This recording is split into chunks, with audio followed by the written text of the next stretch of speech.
বৃহস্পতি প্রভাবিত অগ্নিকারক রাশি হচ্ছে ধনু। ধনু দ্বিস্বভাব বা দত্তক স্বভাব বিশিষ্ট।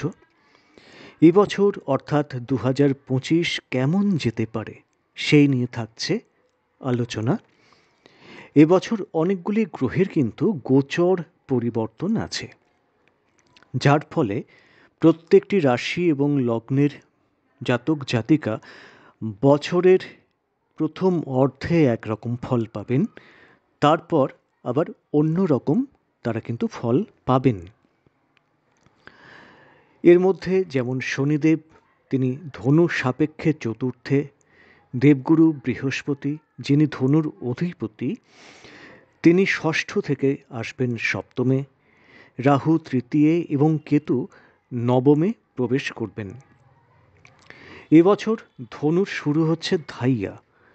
এ নিয়ে অতি চিন্তিত কিন্তু ধনু রাশির জাতকদের প্রথমেই বলি, ধাইয়া নিয়ে এবছর অত উদ্গ্রীব হওয়ার বা ভয় পাওয়ার কোনো কারণ নেই।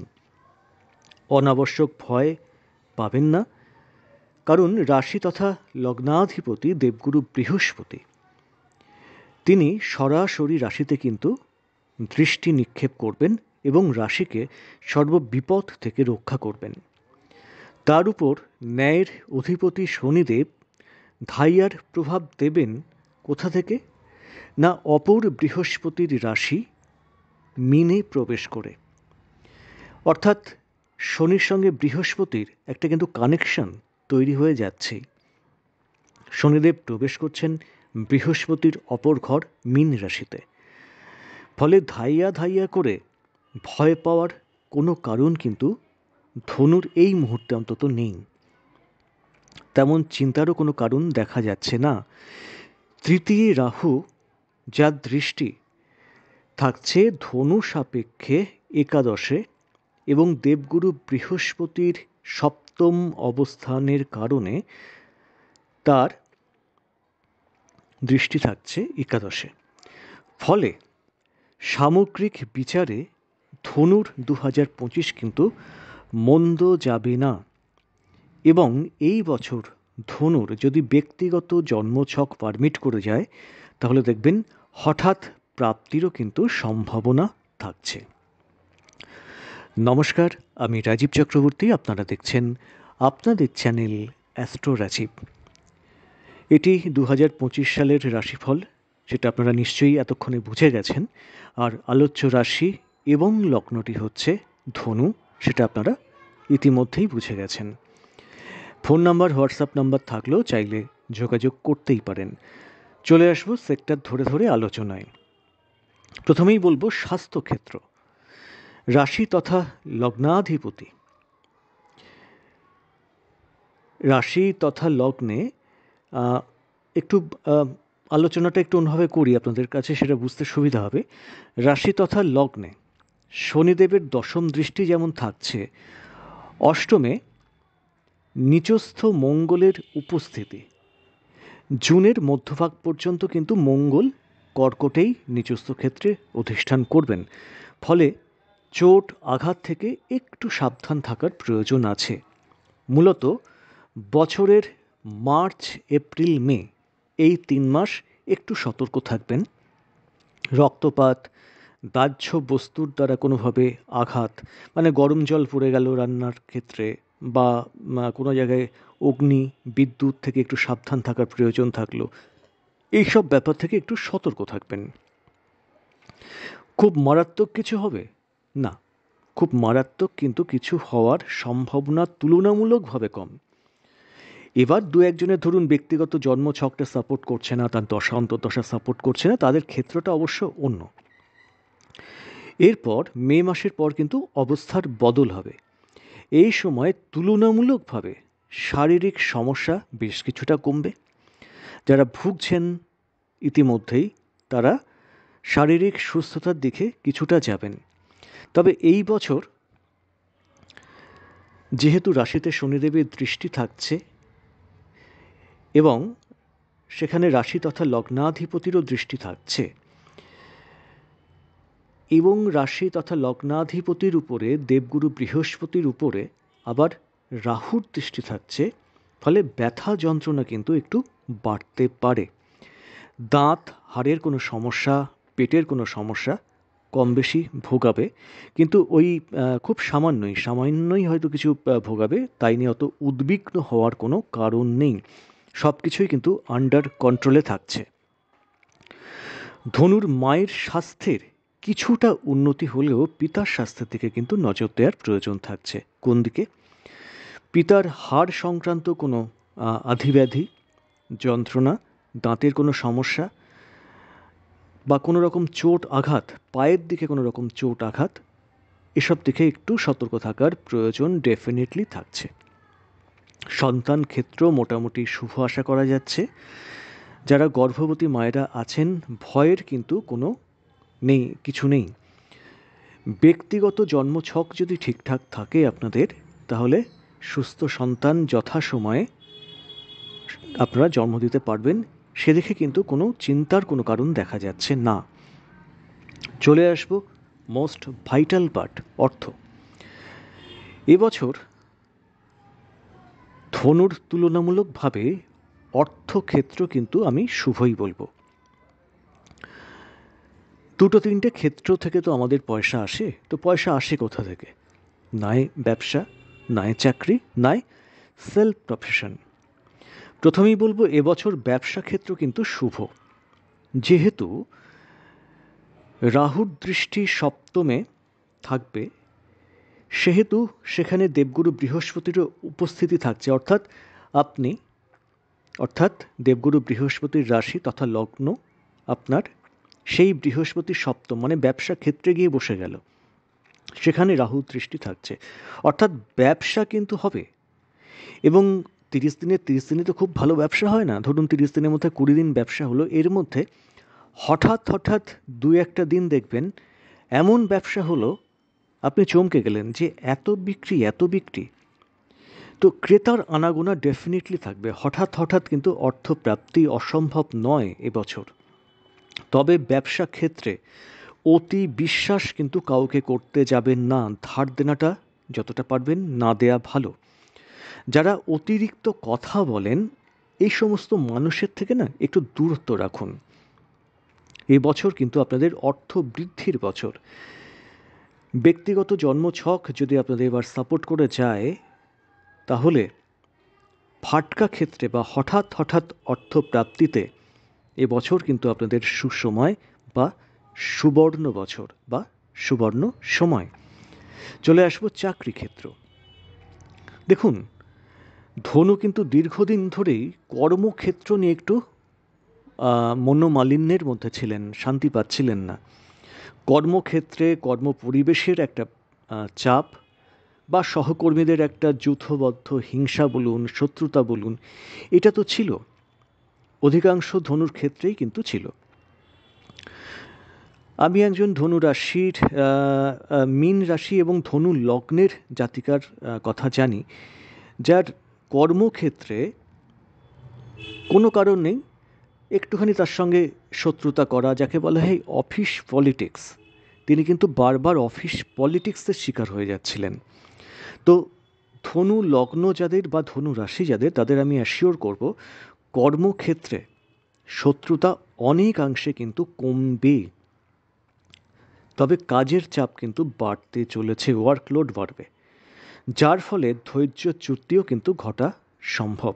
কিন্তু দেখুন, আপনাকে ওয়ার্কলোড বাড়ছে মানে কি? আপনার তো কর্মক্ষেত্রে গ্রহণযোগ্যতা আছে, তাই তো ওয়ার্কলোড বাড়ছে, সেই জন্য তো আপনাকে কাজের দায়িত্ব দেওয়া হচ্ছে, তাই না?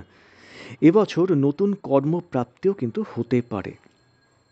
বাড়বে যোগাযোগ, বৈদেশিক যোগাযোগও কিন্তু সম্ভব স্থলে সেটা সম্ভব।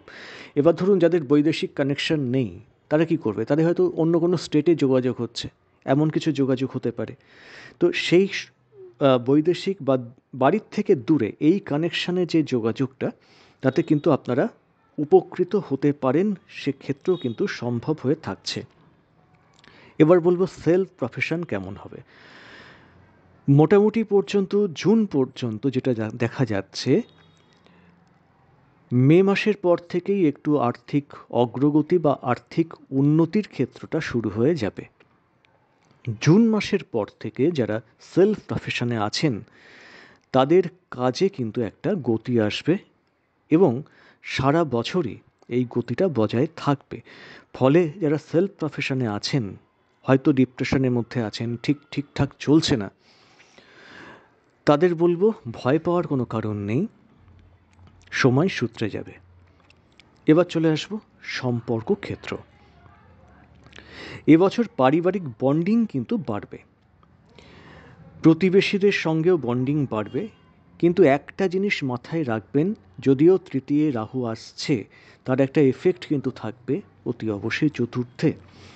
তো পড়শিদের পেট খুলে সব কিছু বলে দেবেন না, বা মন খুলে ভরসাও করার প্রয়োজন নেই। এবছর যে সমস্ত রাশি বা লগ্নের, বিশেষত ধনু লগ্নের কথা বলবো, যাদের বিয়ের সম্ভাবনা অতিশয় উজ্জ্বল, তাদের মধ্যে ধনু অন্যতম। ধনুর বিয়ের ক্ষেত্র কিন্তু তৈরি হতে পারে এবছর ধনুর সম্ভবস্থলে বিয়ের ফুল ফুটবেই, মিলিয়ে নেবেন। নতুন প্রেম জীবনে আসতে পারে। বছরের প্রথম একটি বা দুটি মাস প্রেমজ বিয়ের সম্ভাবনা কিন্তু দেখা যাচ্ছে। দাম্পত্য ক্ষেত্র মোটামুটি শুভ, খুব এক্সট্রিম নেগেটিভ হওয়ার সম্ভাবনা কার্যত নেই, যদিও এখানে রাহু দৃষ্টি থাকছে। ফলে আপনি স্বামী হলে আপনার স্ত্রী, বা স্ত্রী হলে আপনার স্বামী মাঝে মাঝে কিন্তু একটু অসুস্থ হতে পারেন, হঠাৎ কিছু হবে, অসুস্থ হতে পারেন, সেদিকে একটু নজর থাকবে। এবং সংসারে হয়তো দুজন বসে গল্প করছেন, কোনো একটা কথার ভিত্তিতে নিজেদের মধ্যে একটা দ্বন্দ্ব লেগে গেল, এই ব্যাপারটা কিন্তু হতে পারে। কিন্তু যাই কিছু হবে সেটা কখনোই মাত্রা ছাড়াবে না। দেখুন, স্বামী স্ত্রীর সম্পর্কের মধ্যে একটু আধটু গণ্ডগোল অশান্তি সব সংসারেই হয়, তবে সেটা নিয়ে ভয়ের কিছু নেই, মারাত্মক কিছু লেভেলে যাবে না। যাদের ইতিমধ্যেই ধরুন একটা দূরত্ব তৈরি হয়ে গেছে স্বামী স্ত্রীর মধ্যে, মে মাসের পর থেকে দেখবেন সেই দূরত্বটা একটু করে কমছে। যারা মনে করছিলেন যে এবার হয়তো ডিভোর্স করবেন বা কিছু করবেন, আপনারা এক জায়গায় থাকতে শুরু করুন, আলোচনা করুন, দেখবেন দূরত্ব কমছে, সেক্ষেত্রে বন্ডিং কিন্তু বাড়বে। চলে আসবো বিদ্যাক্ষেত্রে। এবছর মার্চ মাসের পর থেকে মনের উপরে একটা চাপা, মনের মধ্যে একটা চাপা ভাব থাকবে, কোথাও একটা ডিপ্রেশন কাজ করবে। তো এই ডিপ্রেশনের কারণে অনেক সময় কিন্তু অন্য মনস্ক একটা ভাব এটা বাড়ার সম্ভাবনা থাকবে। মে মাসের পর থেকে উচ্চ বিদ্যায় কিছুটা বাধা আসতে পারে। আপনাদের শিক্ষক বা মেন্টরের সঙ্গে কোনো রকম সম্পর্ক, আমি বলবো তাদের সঙ্গে একটু সম্পর্ক ঠিক রাখুন। তারা যদি খারাপ ব্যবহারও করেন, আপনারা তো ছাত্র বা ছাত্রী, তাদের সঙ্গে একটু শিক্ষককে যোগ্য সম্মান দিয়ে তাদের সঙ্গে মিষ্টি ব্যবহার রাখুন না। তবে যারা গবেষণাধর্মী কাজে লিপ্ত আছেন, তাদের কিন্তু বাধা কাটতে চলেছে। এই বাধাটা কাটবে কোন সময়? মে মাসের পর থেকে। তাদের মেন্টর বা শিক্ষকের যে অসহযোগিতা হয়তো এতদিন পাচ্ছিলেন, সেটা কমবে, বিশেষত গবেষণা ক্ষেত্রে। উচ্চশিক্ষা আলাদা, আর গবেষণার ক্ষেত্র আমরা আলাদা ক্ষেত্র থেকে দেখি, যার জন্য দুটোকে একসঙ্গে ঘুলিয়ে ফেলবেন না। একটু যদি লেগে থাকেন না, এবছর বিদ্যাক্ষেত্রে কিন্তু সাফল্য নিশ্চিত। একটু লেগে থাকতে হবে, দেখবেন নিশ্চিত সাফল্য পাচ্ছেন। ধনু রাশি, বিশেষত ধনু লগ্নের যারা জাতক বা জাতিকা, এবছর ধর্মীয় ক্ষেত্রে কিন্তু অনুরাগ বাড়তে পারে। এবছর ধর্মীয় ক্ষেত্রে ভ্রমণ বা যাত্রা হওয়ার সম্ভাবনাও থাকছে। আইনি ক্ষেত্রে খুব ভয়ের কিছু দেখা যাচ্ছে না। মে মাসের পর থেকে আইনি ফল অনুকূলে আসতে পারে। এবছর কোনো প্রাচীন বা উত্তরাধিকার সূত্রে প্রাপ্ত, হয়তো এতদিন ডিস্ট্রিবিউশন হয়নি কোনো সম্পত্তি, সেই সম্পত্তির কিন্তু এবার ডিস্ট্রিবিউশন হয়ে যাওয়ার সম্ভাবনা আছে। শরিকি সম্পত্তি হলে, বা সেই সম্পত্তি আপনারা পেতে পারেন বা পাওয়ার সংযোগ একটা থাকছে। যেটা প্রাচীন সম্পত্তি, ধরুন দীর্ঘদিন একটা বাড়ি কোথাও পড়ে রয়েছে, এতদিন রক্ষণাবেক্ষণ হয়নি, সে সমস্ত ক্ষেত্রেই এমন সেটাকে নিয়ে আলাপ আলোচনা বা সেই জিনিসটির প্রাপ্তি। আবার ধরুন কোনো চাষের জমি আপনারা শরিক বা আপনারা এতদিন সেটাকে দখল নিতে পারেননি, সেটারও কিন্তু হাত বদল হয়ে আপনাদের হাতে আসার সম্ভাবনা সেটাও কিন্তু থাকছে। স্থাবর সম্পত্তির লাভ সেটা হওয়ার সম্ভাবনা থাকছে এবছর। তবে যারা গাড়ি কিনতে চাইছেন, আমি বলবো যে মার্চ মাসের আগে, আপনারা যদি গাড়ি কিনতে চান মার্চ মাসের আগে সেটাকে কিনে ফেলুন। যারা বিদেশে থাকেন, সময় এবার শুভ। এদের দেখবেন অনেক বাধা বিঘ্ন কাটিয়ে, অনেক অশান্তি কাটিয়ে এবার শান্তির সন্ধান পাবেন আপনারা। যারা বিদেশে যেতে চাইছেন, ব্যক্তিগত জন্মছক যদি পারমিট করে, এবছর বিদেশে যাওয়ার যোগটি কিন্তু উজ্জ্বল হয়ে উঠবে। সাময়িক কিছু বাধা হয়তো আসবে, প্রথম বাধা কিছুটা হয়তো আসবে, টুকটাক হয়তো সিলি মিস্টেকের জন্য কাগজপত্রে কিছু বাধা এলো, কোনো চলে যাবেন কনফার্ম, সেখানে হঠাৎ বাধা পড়ে গেল, কিন্তু আলটিমেট দেখবেন বিদেশ যাওয়ার বাধা কিন্তু কেটে যাবে। তো মোটামুটি কেমন যেতে পারে 2025 সে সম্পর্কে একটা আলোচনা থাকলো। কেমন লাগলো জানাবেন। আজ এ পর্যন্তই। নমস্কার।